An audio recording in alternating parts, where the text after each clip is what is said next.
Criterion, man.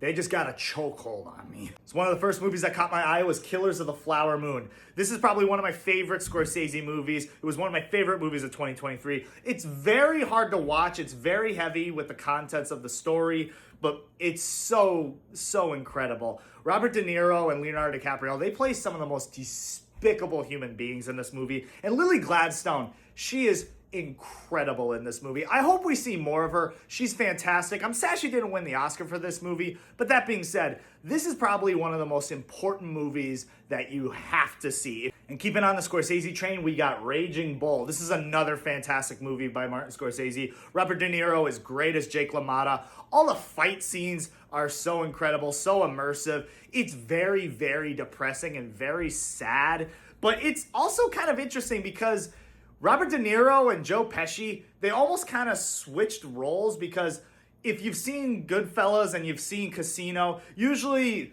Robert De Niro, he's the straight man and Joe Pesci is the psycho, where in this one, he's the psycho and Joe Pesci is the straight man. It's really interesting, especially considering the fact that this was made before Goodfellas.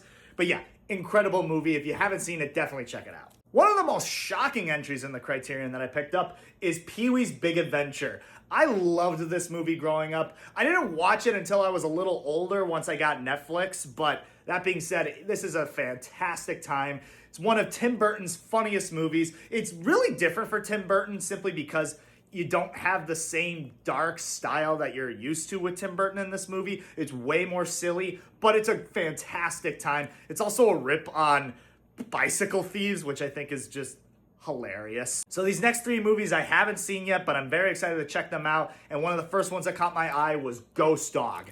I have been meaning to check this movie out for years. I haven't seen any of Jim Jarmusch's movies, and people who've told me if I gotta watch Jim Jarmusch movies, I should start with this one. I've heard nothing but great things about it, and I'm excited to check it out. Another big one I'm excited to check out is Blowout. This is a movie that I have been curious about for a while. I love John Travolta. I think he's a very underrated actor, honestly.